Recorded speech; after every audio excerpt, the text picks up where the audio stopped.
In this tutorial, we will start to learn how to simulate smoke in 3ds Max using a plugin called Pheonix FD. So here I will use a staircase model that has been created in other tutorials. So if you want to learn, you can check my tutorial number 7.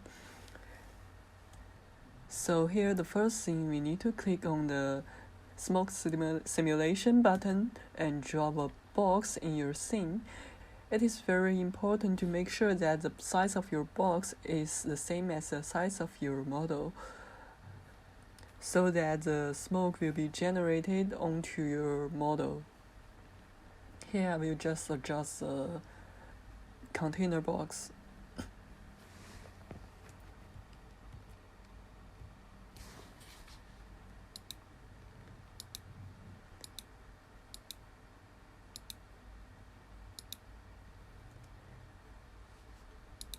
Then we will need to add a smoke source. So here just click on the icon and then check the settings.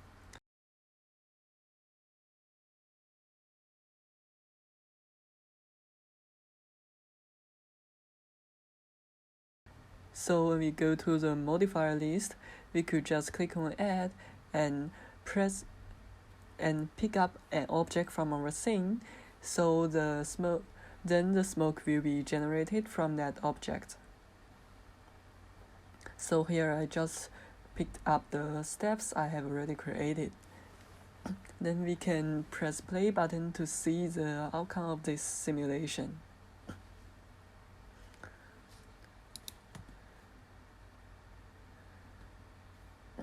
So here I find out that the container box is too small, so I will change the height of this container to make the smoke, to give more room for the smoke.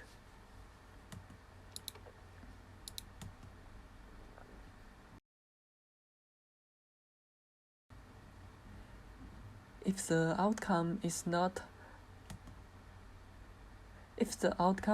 satisfying, you can just click on the container box and then change the parameters under the modifier list to get a better outcome.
Now I'm going to introduce another way to generate smoke.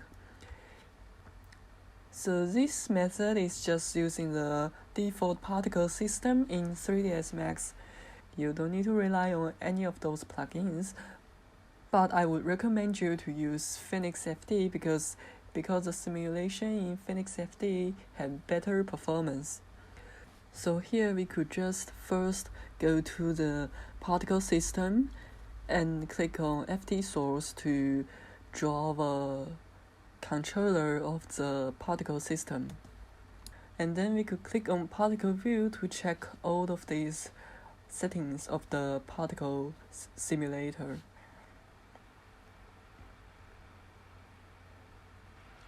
So here the first thing I will do is I will just lift the controller up for a bit and then rotate it for 180 degrees to make the particles goes upward.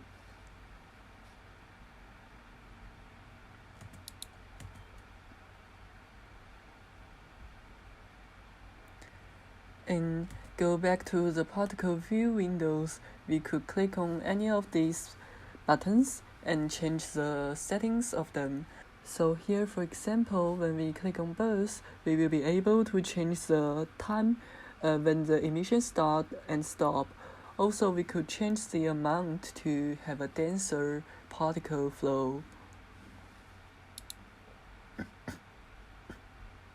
Under the position icon category, we could just change the place where the particles are being located.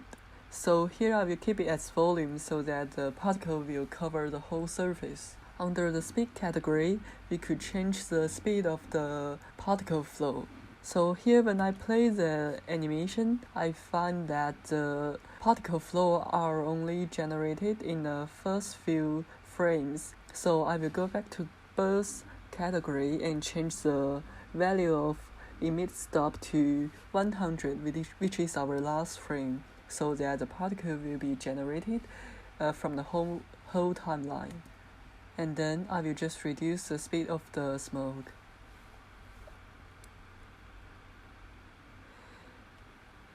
Under the rotation category, we could make the smoke flow rotate or separate.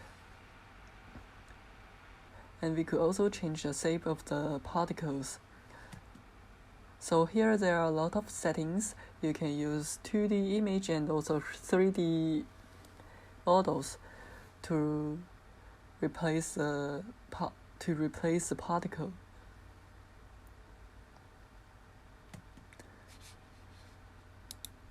But if you want to use another object you have already created in your scene, you will need to add another event to your particle view windows. So here I will click on shape instance and add it in front of the shape 001 layer.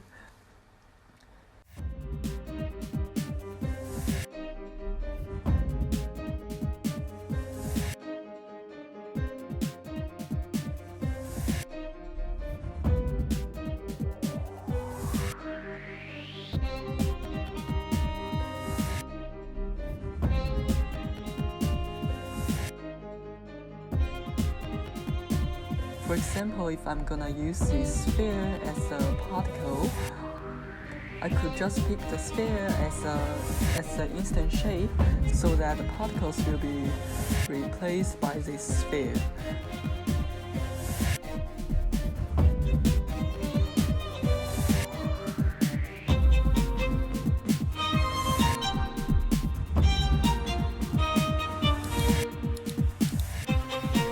Then we could also add a force event to our particle flow.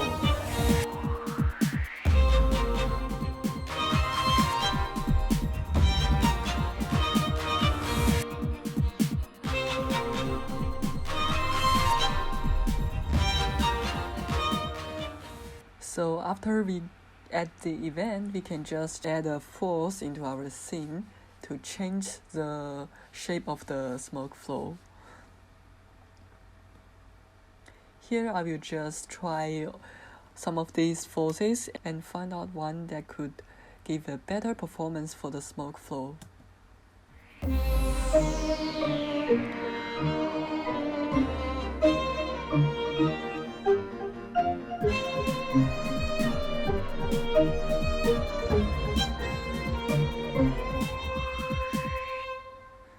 After that, I will start to render the image.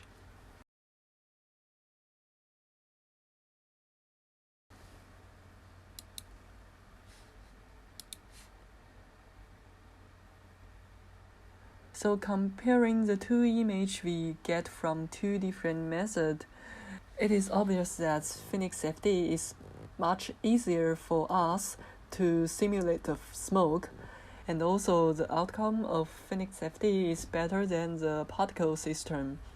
So here I rendered a video that is according to the smoke simulated by Pheonix. So at last, let's have a look at the video.